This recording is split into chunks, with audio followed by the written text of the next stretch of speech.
que ahí se desarrollan las citoquininas en sus inicios, sus descubrimientos están vinculados con el proceso justamente de cultivo in vitro.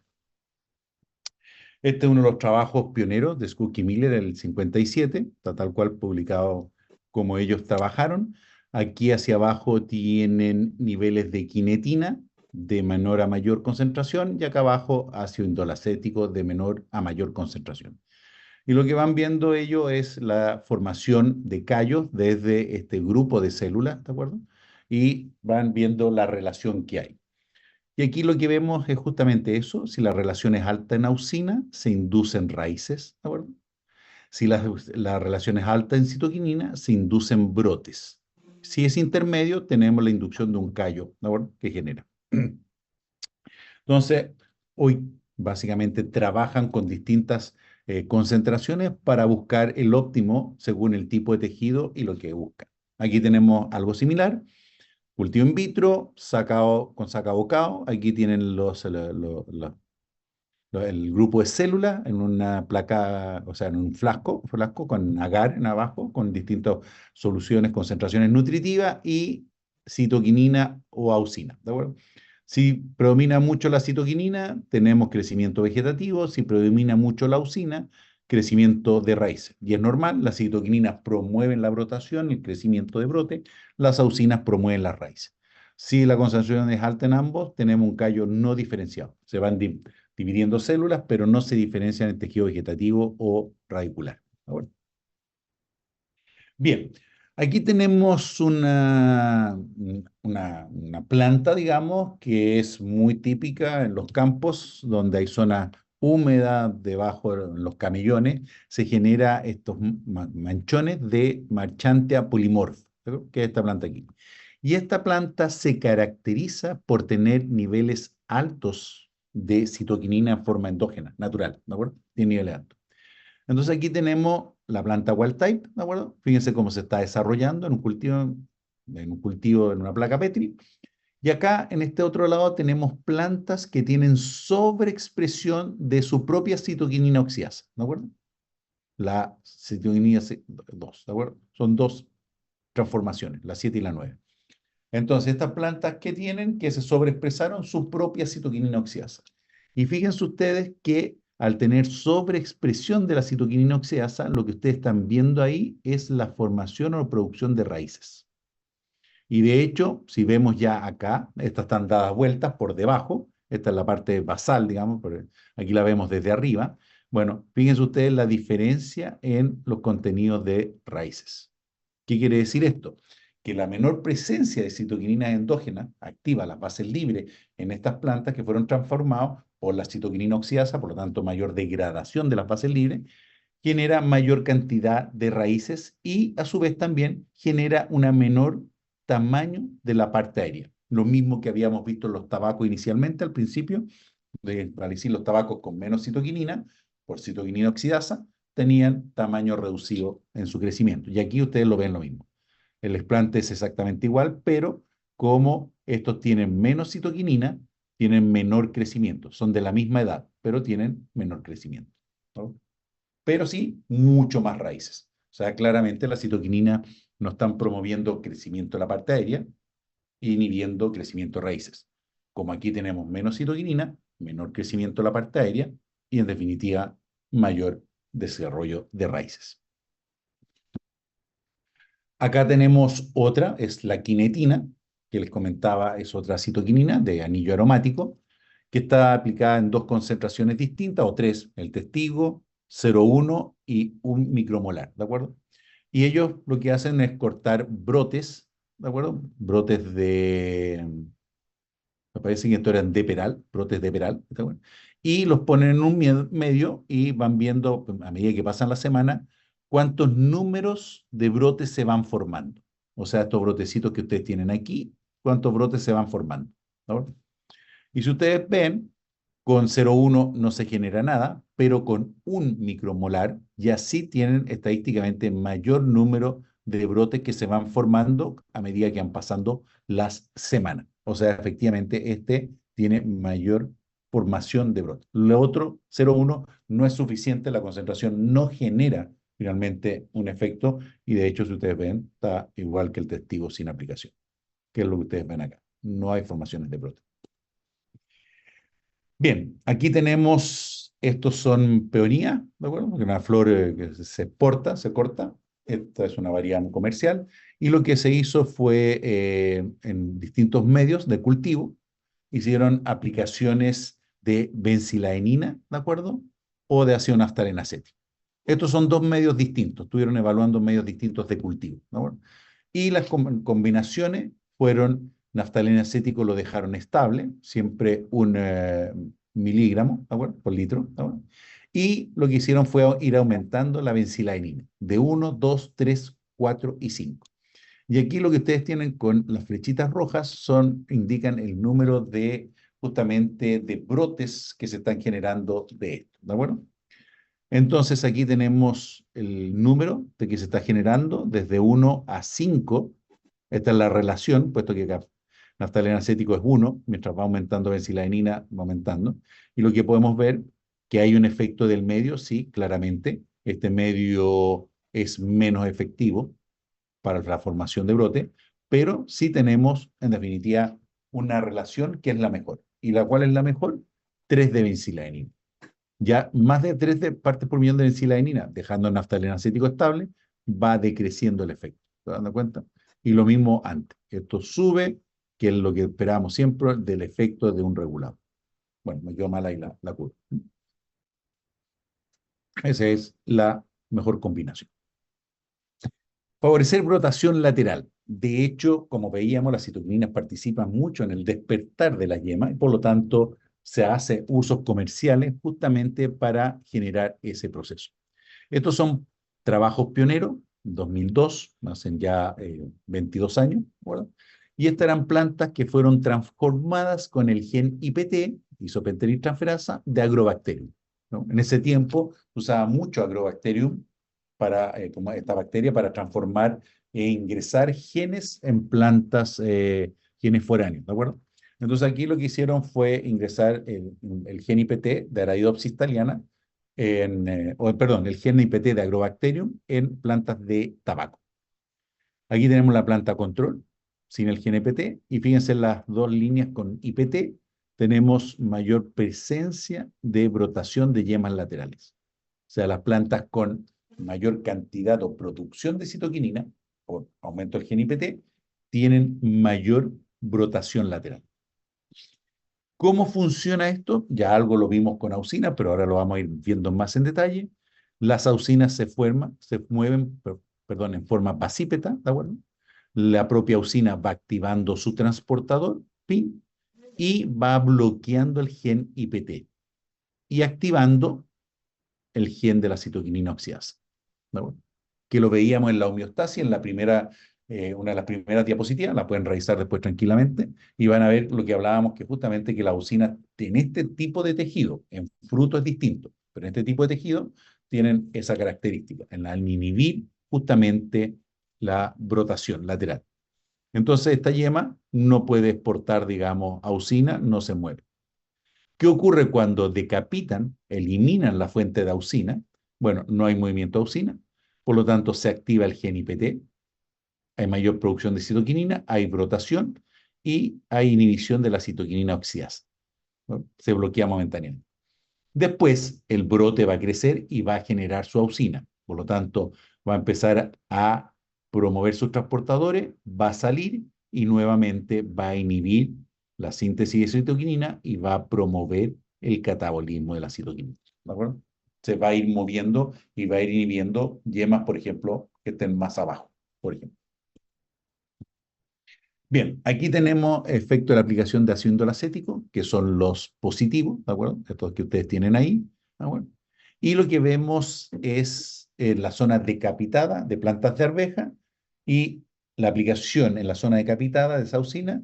Se ve qué ocurre en las yemas laterales que están más abajo. Tendríamos la planta decapitada, ahí agregan el IA y ven acá abajo en estas yemas justamente la actividad de distintos genes propios de arveja. Por ejemplo, aquí vemos Pisosatium, IPT1, IPT2, PIN1, que es el transportador. Y veamos qué ocurre. que en definitiva cuando se aplica el ácido indolacético, ¿de acuerdo? Que es lo que vemos acá, se frena la síntesis de citoquinina. Tanto IPT1 como IPT2, si ustedes los miran, han perdido su actividad. Pero ¿qué ocurre con la aplicación de auxina? Hay un aumento en el transporte de auxina. O sea, la propia ácido indolacético justamente genera su transportador para poder moverse, que lo habíamos visto en las clases de auxina. Las auxinas tienen esa gracia, se van moviendo y van generando sus propios transportadores. Y esto lo demuestra. Bien, acá tenemos el efecto de la aplicación de 50 partes por millón de naftaleno acético sobre los niveles de expresión de distintas IPT de arroz en la yema axilar de la planta de arroz, es decir, la yema basal del arroz. Ellos vieron qué ocurría justamente con la aplicación de naftaleno acético. Entonces tenemos aplicación de naftaleno acético y control, que son las barras blancas, ¿de acuerdo? Y aquí tenemos distintos IPT, el 4, el 5, el 7 y 8. Y horas después de tratamiento. Hora 0, cuando se inician los tratamientos, hasta 12 horas después. Veamos qué ocurre, por ejemplo, con IPT4, efectivamente los tratados con naftaleno acético, barras grises. Fíjense cómo a las 3 horas se inhibe totalmente la actividad de esta isopentiltransferasa en la yema donde se aplicó naftaleno acético. ¿Qué ocurre con el 5? Exactamente lo mismo. ¿Qué ocurre con el 7? Lo mismo. Y con el 8, exactamente lo mismo. O sea, hay una inhibición de este IPT, que es el isopentilitransferasa, que induce la síntesis de citoquinina. O sea, esta aplicación exógena de esta auxina no está inhibiendo la síntesis de citoquinina en las yemas axilares. O sea, está induciendo la inhibición de la brotación. Es una inhibición. Bien, veamos acá, tenemos una enredadera, Parvitis nil, ¿de acuerdo? Y lo que hicieron fue básicamente decapitar donde estaba creciendo el brote. Esto es un zarcillo el que ustedes tienen acá al lado, decapitaron el brote. Y vieron qué ocurría con sus propios genes, uno vinculado con auxinas y otro vinculado con la síntesis de citoquinina, IPT1, y los niveles de un ribósido, de transeatina ribósido, ¿de acuerdo? Entonces aquí tenemos horas después de realizar la decapitación, desde la hora 1 a la hora 24, en ambos casos. Veamos los niveles en definitiva de el ácido indolacético, efectivamente disminuyen, puesto que no hay movimiento. ¿No? Bien, ¿qué ocurre a nivel de IPT? Un aumento. Hay un aumento. El hecho de inhibir, bloquear la producción de auxina generó un aumento en IPT. Luego esto decae, no es permanente, pero genera una actividad probablemente máxima a las 3 horas. ¿Y eso qué significan los niveles de el ribósido de transatina? Que 3 horas después de decapitado, que es este punto máximo de actividad de IPT, tenemos también un nivel mucho mayor de ese ribósido de transatina. O sea, claramente la eliminación del brote del ápice y la fuente de auxina, que disminuye los niveles de auxina, ¿de acuerdo? Bueno, genera en definitiva un aumento de la síntesis de citoquinina vía su gen clave IPT1 o IPT y producción de transatina ribósido. Aquí tenemos aplicación foliar de 20 partes por millón de TZ en plantas de petunia, y esta foto fue tomada 40 días después de la aplicación. Las plantas normales ya estaban ceneciendo, si ustedes se fijan, y las plantas tratadas con este TZ todavía se mantenían bastante verdes, ¿de acuerdo? Y a su vez lo que vimos también, mayor brotación lateral y un retraso, no sé si menor, pero un retraso en la senescencia. Y es normal porque justamente favorecen brotación, pero también retrasan senescencia, como lo veremos ya la próxima clase. Aquí hay una aplicación foliar de CPPU, ¿de acuerdo? 20 partes por millón. Esto en vides se aplicó durante este periodo de crecimiento aquí, en esta parte. ¿Y qué ocurrió? Que, bueno, primero que nada el grosor es normal. Aquí hubo un aumento de grosor. Generalmente la citoquinina aumenta en el grosor, ¿de acuerdo? La aplicación exógena. Y lo otro, que tenemos brotación de yema, ¿no? Feminela, pero se están generando brotación de feminela. Bien, esta fue la memoria de Giovanna. Miglioli, que estos son sus datos, ¿de acuerdo? Y ella lo que vio anteriormente es lo que pudo ver acá. Esto es Red Globe. En ese minuto estaba sobre tres portainjertos distintos. Freedom, Harmony y Ramses fueron los portainjertos que nos facilitaron ese minuto.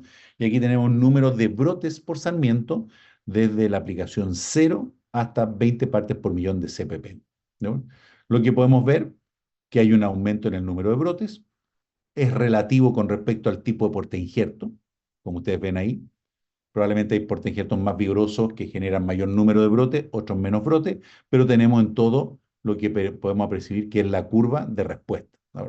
Pero hay un aumento, sí, en el número de brotes por sarmiento. Luego ya a partir de 20 probablemente lo que estamos viendo aquí ya es un proceso inhibitorio. Empiezan a haber menos brotación por exceso, en este caso de CPP.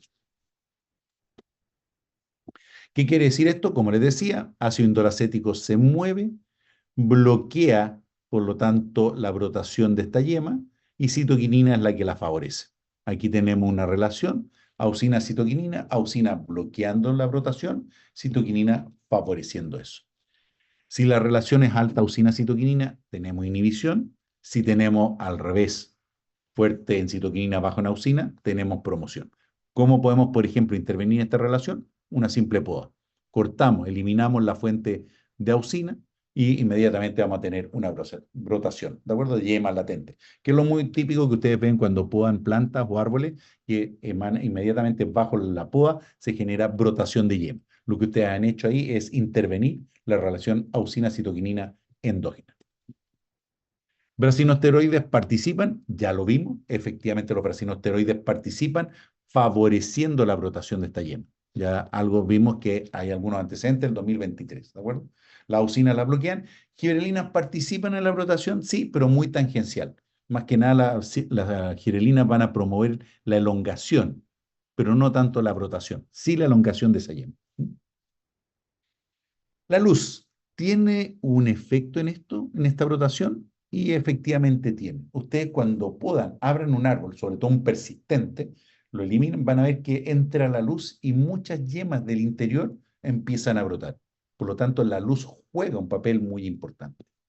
Este es un ensayo hecho en yemas de rosas, ¿de acuerdo? En las cuales están la planta expuesta a la luz, expuesta a la oscuridad y expuesta a la oscuridad, pero con una aplicación de 10 micromolar de bencilaenina. ¿No? Entonces aquí tenemos porcentajes de yemas que brotan horas post tratamiento. Las plantas que están a la luz, a las 48 horas empieza la brotación y llegan a un 100% de yemas brotadas. ¿De acuerdo? Las que están en la oscuridad, hasta la hora 168, no hay brotación. Pero fíjense ustedes, las que están en oscuridad con aplicación de bencilaenina, a la hora 96 empieza la brotación. No brotan todas, hay menor porcentaje de brotación, pero están llegando a un 90%, a un 80% de brotación. ¿Qué quiere decir esto? Que la falta de luz pudo ser reemplazada en parte por la aplicación de bencilaenina para que brotara eso. ¿Cómo funciona esto? La yema va a brotar por dos señales: medio ambiente, presencia de luz, y pérdida de dominancia, para decir la eliminación del brote o la fuente de auxina.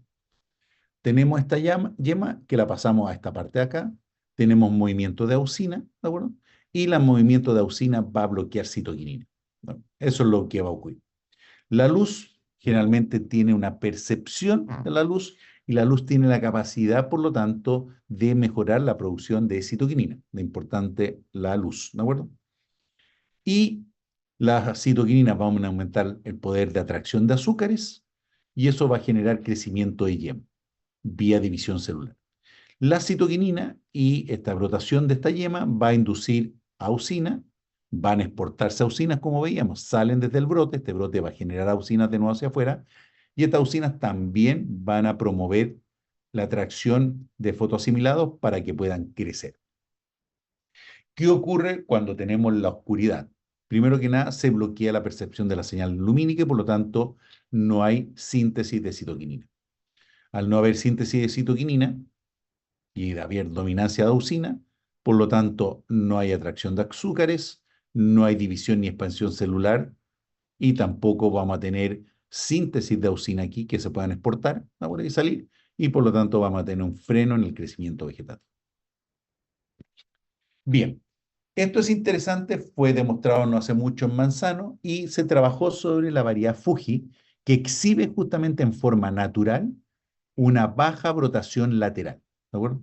¿Por qué la Fuji tiene tan mala brotación lateral con respecto a otras variedades? Entonces, estos investigadores aislaron varios componentes. Estamos en una condición de poca citoquinina.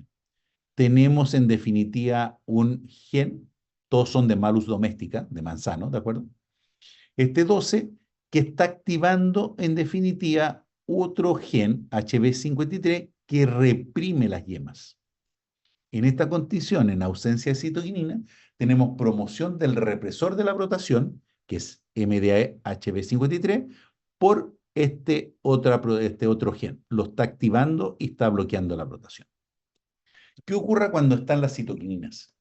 Llegan las citoquininas, se acoplan a un factor de respuesta, aquí tienen un factor de respuesta, de hecho el 1 corresponde a los del grupo B, ¿no? ¿De acuerdo? Del grupo B, y ¿qué va a hacer? Se va a acoplar, va a activar esta proteína que ustedes tienen aquí, WUS, ¿de acuerdo?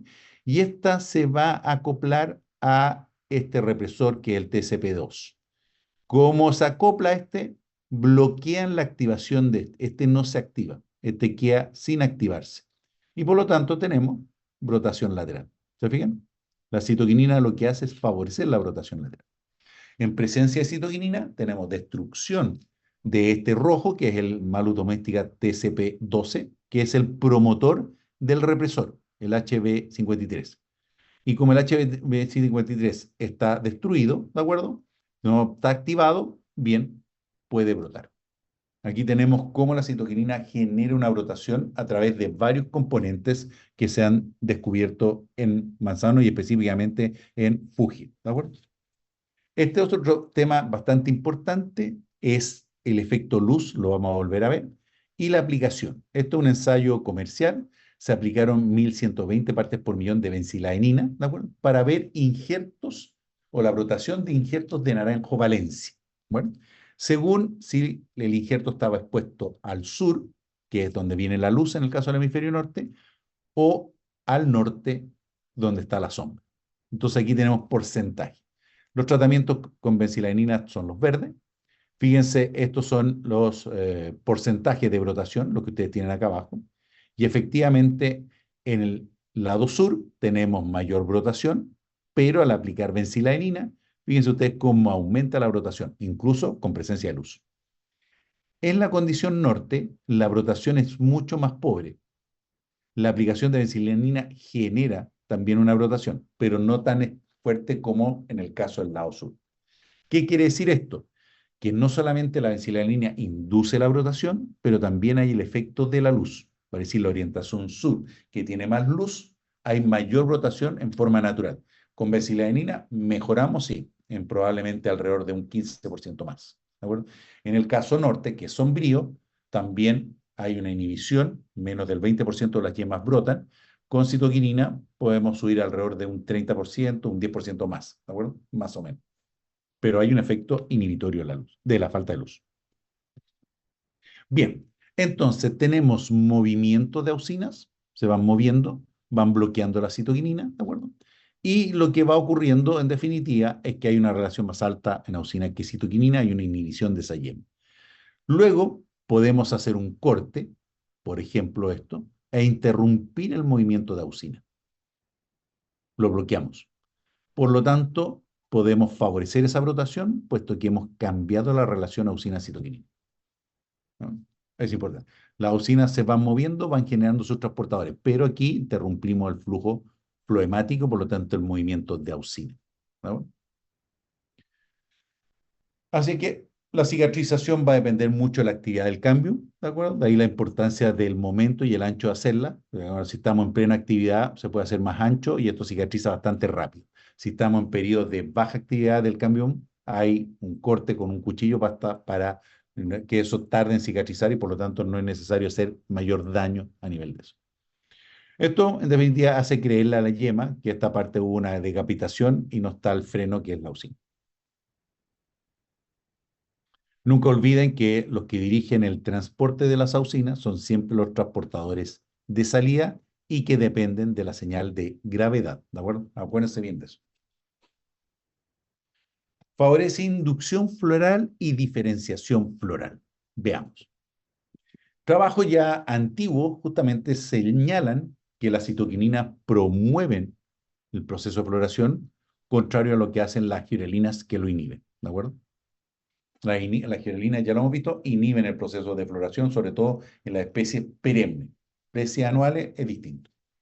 Bien, claramente las citoquininas promueven la floración, sí.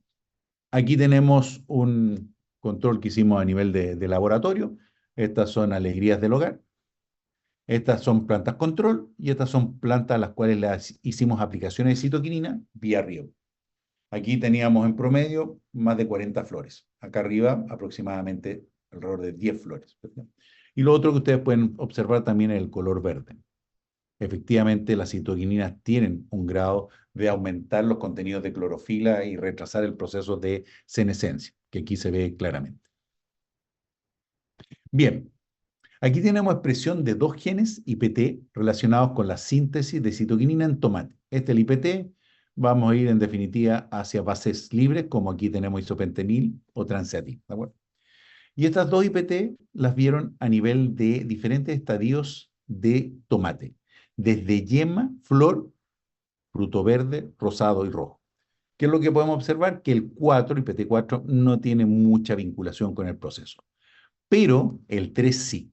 Y de hecho, muy activo en yema, menos en flor, pero ya después fíjense ustedes que ya en fruto ya desaparece el proceso de síntesis de citoquinina o al menos la actividad de estos genes IPT. Y tendría relación porque el exceso de citoquinina puede inducir un retraso en el proceso de coloración y maduración de fruto. Así que es normal que el fruto mantenga niveles bajos de citoquinina durante este proceso. Pero aquí, claramente, muy bueno. De ahí que justamente uno puede actuar para mejorar la calidad, la formación de la flor con citoquinina a partir de yema floral. Veamos niveles endógenos ahora de dos citoquininas, la transeatina y la isopenteniladenina, ¿de acuerdo? Para ver un poco qué ocurre. Estos son desde el día -2, 0, 5, 10, 15 y 20 posantesis. Y estas son las concentraciones de estas dos citoquininas. Podemos ver que el día -2 hay niveles altos de citoquinina, tanto transeatina como isopentenil. Después ya a partir del día 5 baja isopentenil. Transeatina se mantiene alto, pero ya de ahí, día 10, empieza su disminución.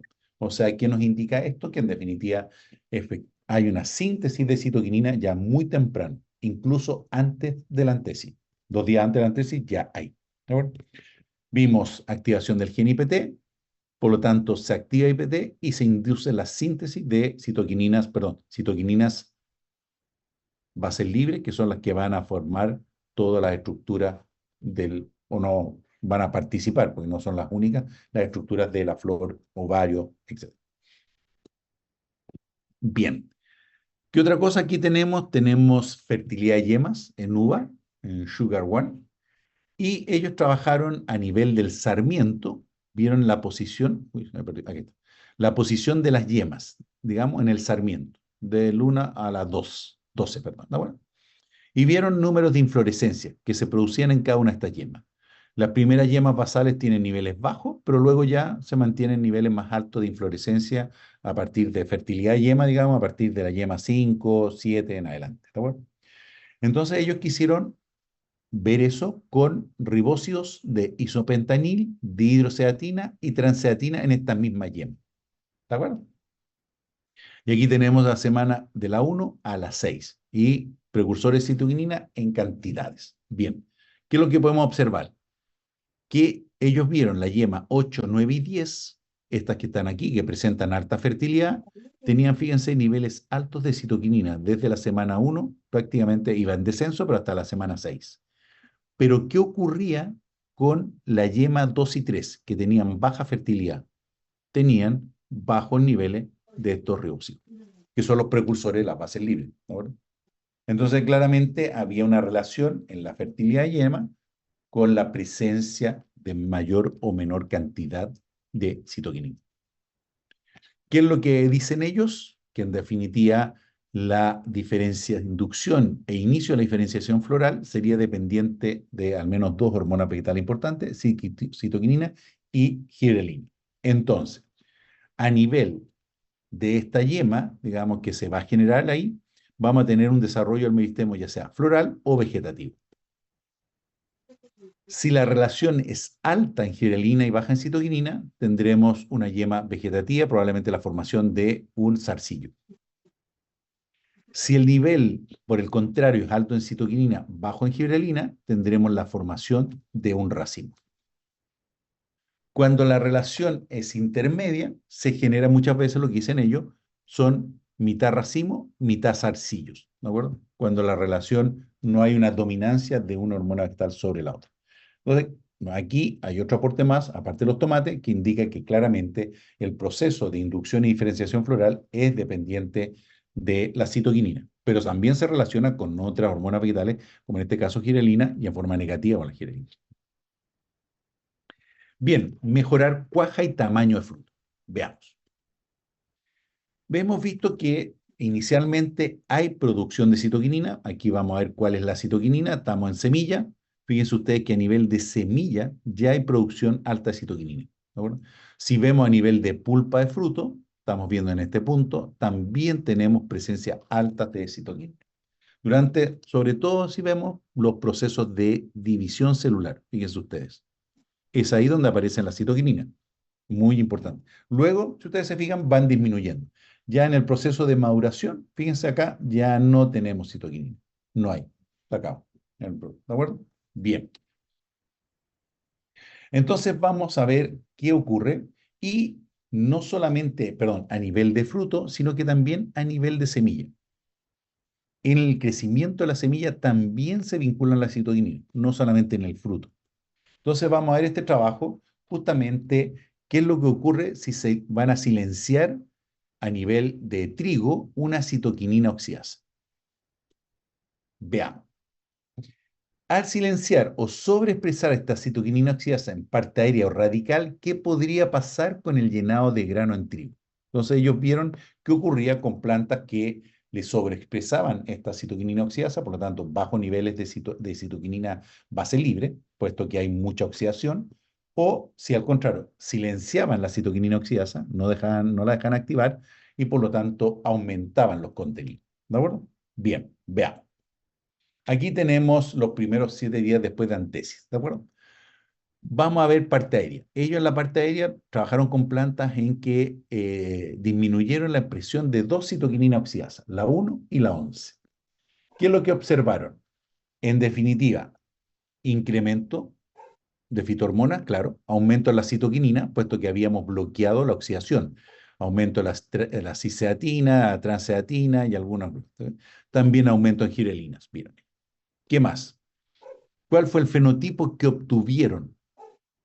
Mayor número de espigas, mayor número de granos, pero menor peso de grano, probablemente por un aumento en el número, ¿de acuerdo? El largo de la espiga menor, la altura de la planta menor y la senescencia de la hoja bandera también se retrasó. O sea, claramente tuvimos un efecto antisenescente, importante. ¿Qué ocurrió a nivel de raíz si incrementaban la expresión de distintas citoquininas oxidasas, que son las que ustedes tienen ahí? 2.1, 9, la 5 y 2.2. Eso, entre paréntesis, son los valores que aumentaban la expresión de esta citoquina. Por lo tanto, hay mayor incremento de la citoquinina oxidasa. ¿Qué ocurrió? Obviamente que decrecieron la citoquinina, menos citoquinina, puesto que hay actividad del catabolismo, y también vieron que había disminución en abscísico. Les llamó la atención, pero había. ¿Cuál es el fenotipo que obtuvieron? Mayor peso de raíz y fíjense ustedes, mayor producción en grano. En las raíces que tenían menos bases libres por mayor catabolismo. El aumento o bloqueo del catabolismo de citoquinina induce cambios fisiológicos como son aumento de número de granos y espigas, mayor producción, menor altura, retraso en la senescencia, mayor crecimiento radical, según el órgano donde ocurre esta transformación con la citoquinina oxidasa, ¿no?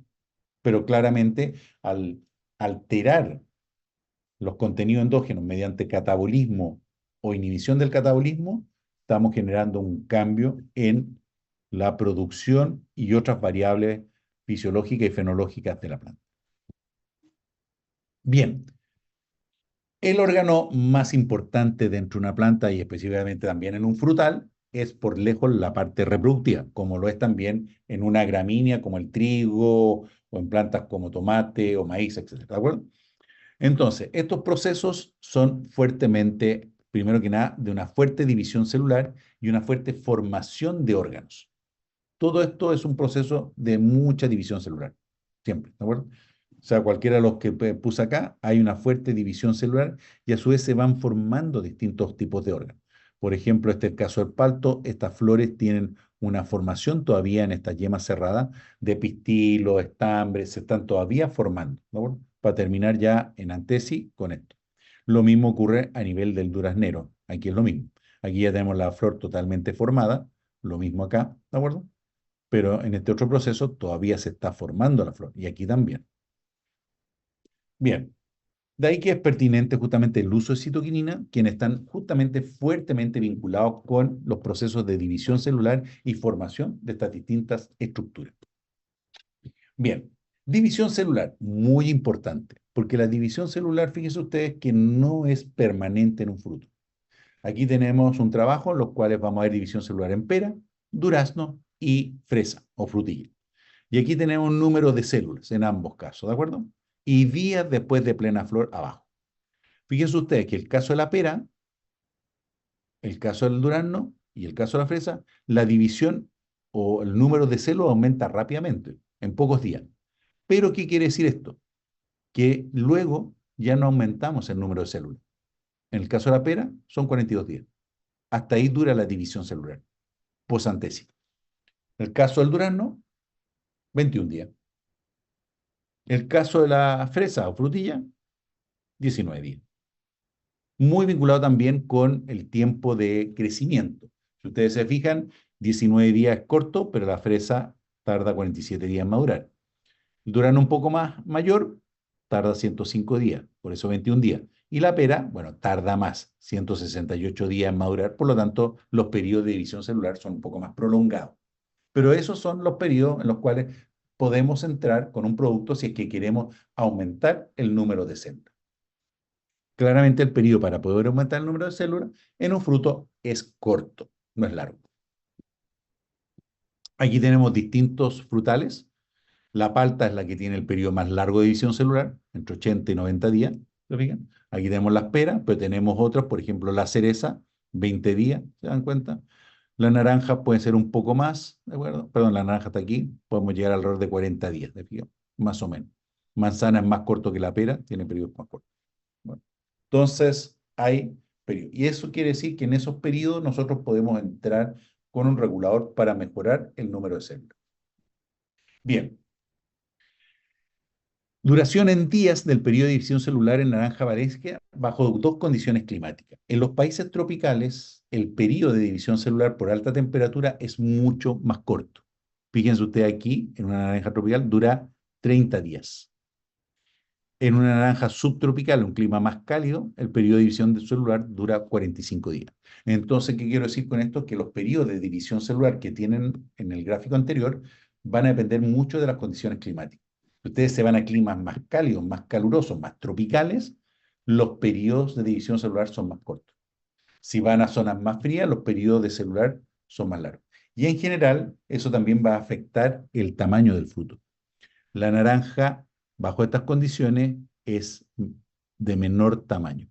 Y esta aquí es de menor tamaño, mayor tamaño, ¿no? Por un tema de condición climática. Es lo que ustedes pueden ver perfectamente. La cereza producida en Ovalle es de menor tamaño que esa misma cereza producida en Osorno, donde hemos visto. Bien, aquí tenemos 15 días de diferencia entre una zona y otra. Bueno, esto es la tesis de Oscar Sánchez, que él trabajó con nosotros en justamente en tamaño de uva, estuvo trabajando con giberélicos, distintas variedades, así que esto es parte de sus datos. Y aquí él lo que vio es número de células y diámetro ecuatorial final de la valla, ¿de acuerdo? ¿Y qué es lo que vio? Que hay una relación bastante significativa en la cual a mayor número de células tenemos mayor diámetro ecuatorial, ¿no? Bien, aquí tenemos efectos de aplicaciones de gibrelinas y o citoquinina. Estos son los primeros trabajos que se hicieron en Chile del profesor Julio Retamales, en CPPU, 1995. Él publicó esto, sultanina control, con gibrelélico tenemos crecimiento, con CPPU, pero vemos inmediatamente un efecto sinérgico cuando aplicamos los dos compuestos, ¿sabes? Se genera una. A veces se generan problemas, claro, podemos tener engrosamiento de los raquis, eso sí. Pero existe un efecto sinérgico entre estos dos reguladores de crecimiento en los cuales tenemos un mayor tamaño de valle, ¿no? Esto fue un ensayo que hicimos hace ya bastante tiempo atrás, 20 años atrás, justamente con aplicaciones de bencilainina, 60 partes por millón, y de gibrelélico en 18 partes por millón en caída de pétalo en una variedad que hoy en día ya no existe de mandarín, que se llama Fortuna, pero ya desapareció. Y aquí tenemos número de frutos por centímetro cuadrado de área de sección transversal. Lamentablemente el tratamiento solo con bencilaelina fue cosechado antes de tiempo, por lo tanto no tengo esos datos. Tengo los del testigo, gibrelélico y la doble aplicación. Y vemos que gibrelélico genera un pequeño aumento en el número de frutos, aplicado muy temprano en caída de pétalo, pero cuando lo aplicamos con bencilaenina se genera un mejor número de frutos, una mejor cuaja a cosecha. Aquí tenemos frutos comerciales y frutos descarte. Frutos descarte llamamos bajo 60 gramos, que no cuesta mucho venderlos y no se exportan, y cuesta venderlos también en el mercado interno, y los frutos comerciales. Entonces, dentro de la proporción de lo que teníamos, aquí tenemos los testigos, gibrelélico y el gibrelélico con bencilainina. Tenemos un aumento en los frutos comerciales, pero fíjense que también tenemos un aumento en los frutos de descarte. ¿Qué quiere decir esto? Que en definitiva, que estos árboles en particular, estos eran bastante pequeños, no eran grandes, por lo tanto aumentamos la cuaja, efectivamente funcionó en la caída de pétalos, mejoramos, pero la calidad de las hojas o el número de hojas no era suficiente para alimentar esos frutos. Entonces, ¿qué es lo que nos generó? Aumento de los calibres normales, pero también aumento de los frutos pequeños. Por lo tanto, el resultado, como dice ahí, va a depender mucho de la capacidad de la fábrica, de las hojas. ¿De acuerdo? Si las hojas no son capaces de nutrir todos los frutos, retenemos más frutos, pero no van a crecer. Bien, esto es un trabajo también de la investigadora Nardosa, que es la que hizo toda la cuantificación de citoquininas en kiwi. Y esto ellos vieron también otra cosa interesante, que es la relación entre el tamaño del kiwi en gramos a las 16 semanas post-floración y los contenidos iniciales que tenían esos frutos de citoquinina. Aquí tenemos contenidos totales de citoquinina y acá abajo tenemos peso promedio del fruto, ¿no? Desde 20 a 100 gramos. ¿Qué significa esto? Fíjense ustedes que los frutos que inicialmente tenían bajos contenidos de citoquinina llegaron a peso entre 40 y 60 gramos. Pero los frutos que tenían niveles inicialmente altos de citoquinina llegaron a frutos de 90 gramos. O sea, hay una fuerte relación entre el contenido inicial de citoquinina y el peso final del fruto. En el caso de la palta, como les decía, el fruto va a depender también de el tamaño del número de células, no es distinto. Esto es un trabajo ya antiguo. Aquí tenemos tamaño de célula entre frutos grandes, blancos, y frutos pequeños, negros. Y ustedes ven que desde el día 40 hasta el día 200 después de plena floración, no hay diferencia en el tamaño de célula entre frutos grandes y pequeños. Pero ¿dónde está la diferencia? En el número de células. Y efectivamente, si ustedes miran, hay un periodo crítico, más o menos lo que dura la división celular, día 80-90, en los cuales el número de células es menor en los frutos pequeños y es mayor en los frutos grandes. Entonces, ¿qué quiere decir esto? Que en definitiva, aquí el fruto que tuvo menos células termina siendo más pequeño y el fruto que tiene más células termina siendo más grande. Pero hay un periodo crítico. A partir de aquí, si ustedes se fijan, ya no pueden intervenir en la división celular, porque no hay división celular. Ya es el mismo número de células hasta cosecha. Por lo tanto, ¿es pertinente el uso de citoquininas para poder hacer crecer los más pequeños? Ciertamente. Esto es un ensayo que hicimos hace mucho tiempo atrás con aplicaciones de CPPU. Estas son las distintas concentraciones. Aplicamos a nivel de yema, esta yema como ustedes ven, y a nivel de fruto cuajado. ¿No? Esas son las concentraciones aplicadas en cada aplicación. Hicimos siempre dos. La primera yema hinchada o inicio de brotación y la segunda ya con frutitos cuajados. Medimos el número de flores por inflorescencia, en 4 panículas por árbol, 4 árboles por tratamiento, y vimos que no teníamos diferencia en el número de flores, que era muy importante porque eso podía inducir diferencia en las cuajas, pero teníamos el mismo número estadísticamente de flores. Bien, hicimos un seguimiento de cantidad de frutos retenidos por cada 100 flores, o sea, porcentaje. Ahí tienen las distintas concentraciones, 15 de diciembre, 6 de enero, 3 de marzo y 15 de septiembre, que fue la cosecha. Y las dos concentraciones más altas generaron una mayor retención de fruto o de cuaja, si ustedes se fijan, desde los inicios, se mantuvieron ya hasta el final. En palto, lo normal es que un 0,2 a un 0,3% cuaje para tener una buena producción. Así que estos valores estaban dentro de los rangos normales a un testigo, en definitiva. Pero los otros habían funcionado bastante bien. Aquí tenemos carga frutal como número de frutos por centímetro cuadrado o eficiencia productiva como kilos por centímetro cuadrado de área de sección transversal de tronco, y que eso nos permite uniformar el tamaño de los árboles y nos mantuvimos con mayor número de frutos y mayor cantidad de kilos efectivamente con las concentraciones más altas. Aquí están el número de kilos por árbol y número de frutos por árbol para sacar el ACTT, pero la tendencia es exactamente igual, se mantiene, ¿no? Ese es el número de frutos. Vimos porcentaje de aceite, puesto que si aumentamos mucho el número de frutos, podemos generar un retraso en la maduración, un retraso en la cosecha, pero la verdad es que no tuvimos ese efecto. No, no hay ninguno. Todos tuvieron prácticamente la misma cantidad de aceite.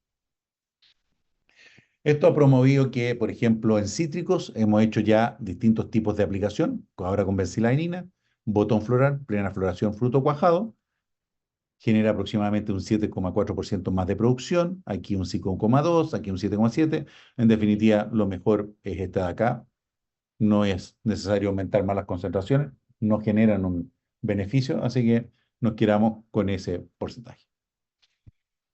Esto es en pera, esta es la tesis de Santana, de Daniel, ya me había olvidado, que trabajó con el profesor Ernesto Saavedra y conmigo. Fue la última tesis que dirigió el profesor Ernesto Saavedra antes de fallecer, un gran profesor de fruticultura de la facultad. Y lo que hizo fue aplicaciones de distintos reguladores de crecimiento, los que ustedes tienen aquí, testigo, GA4 más 7 más GA3, GA3 solo, bencilaenina más GA4 más 7 y bencilaenina. Cuando los aplicó en flor y en cuaja, ¿no? Básicamente. Hizo las aplicaciones. ¿Y qué es lo que vio él? La forma de la pera, ¿no? Porque fue una de las cosas que le llamó mucha atención en esta pera Abate-Fetel, que es doblada así, que hubo un cambio en la forma de la pera.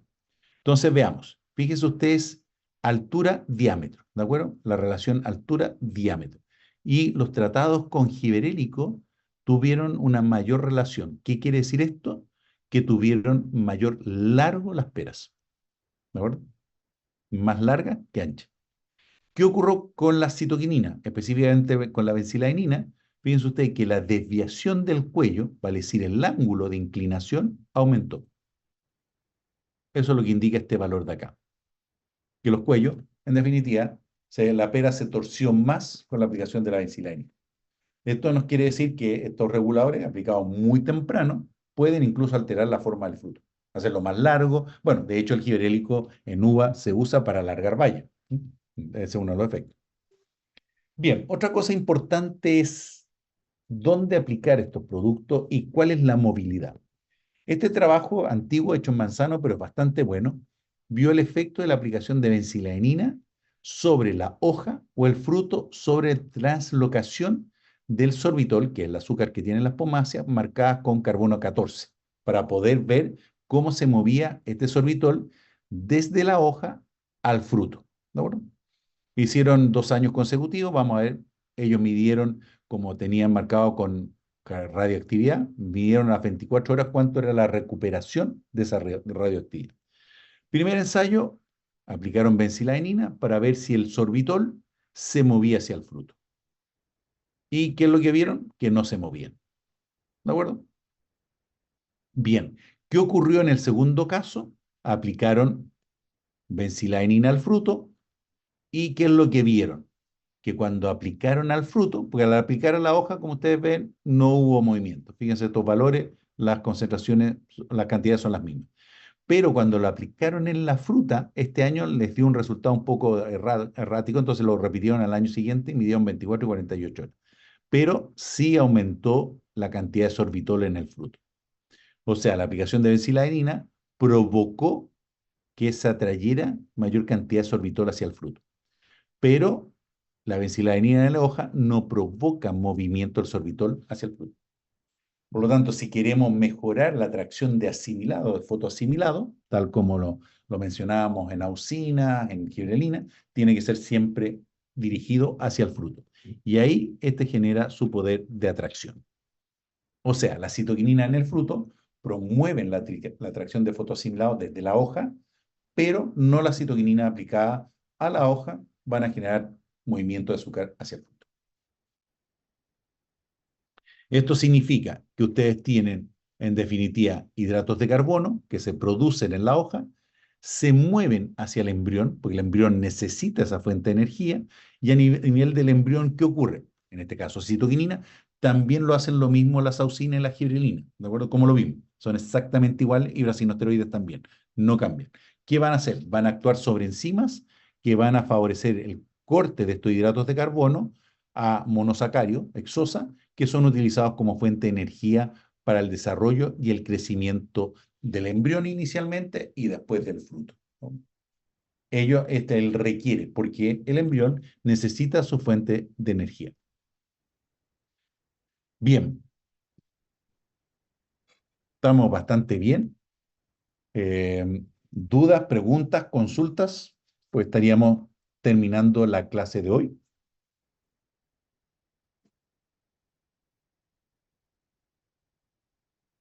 Uy, que están silenciosos, silenciosas. Profe, Dígame, don Manuel. eh, habló de los momentos de aplicación para uva de mesa, Sí, referente a grosor de raquis. sí, Más o menos, correcto. más o menos en qué concentraciones se maneja para las variedades nuevas. Sí, mira, Eh, eso ha cambiado bastante, ¿ah? Yo no he trabajado en las últimas variedades el tema de la citoquinina y el gibberélico.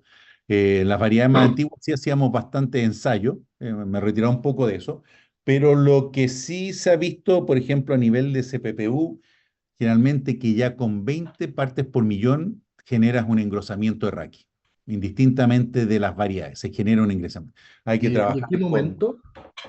eso se aplica cuando tú aplicas para alargue de racimo, sobre todo ahí es donde vas a tener el efecto más gordo. Si tú aplicas ya más tarde, el racimo ya está más definido, el efecto va a ser mucho menor, porque ya la división celular está terminando. ¿Te fijas? Si tú lo aplicaras, por ejemplo, con una valla de 4 milímetros o más grande, 6 milímetros, lo más probable es que ya el raquí está definido en su tamaño. Entonces, ¿En preflor? ¿ah? ¿Y una aplicación en preflor En preflor, sí, pues, ahí para puede ser donde raquis? tengas el mayor efecto en el engrosamiento del raqui. Sí, porque muy temprano todavía hay mucha división celular. Ahora, habría Ya. que ver el tema de las concentraciones, como te digo, en las nuevas variedades, no lo he visto, no tengo mucho antecedente de eso. Pero en las antiguas sí se generaba un engrosamiento bastante severo, dependiendo de las concentraciones. Y a veces bajaban ya 5 o 6 ppm para evitar eso, dependiendo, como te digo, el momento. Conforme ya más crece el raqui, ya va perdiendo división celular y por lo tanto va perdiendo la efectividad de la aplicación de la citoquinina, para engrosar en definitiva. ¿Mm? Ya. Perfecto, muchas gracias. No hay de qué.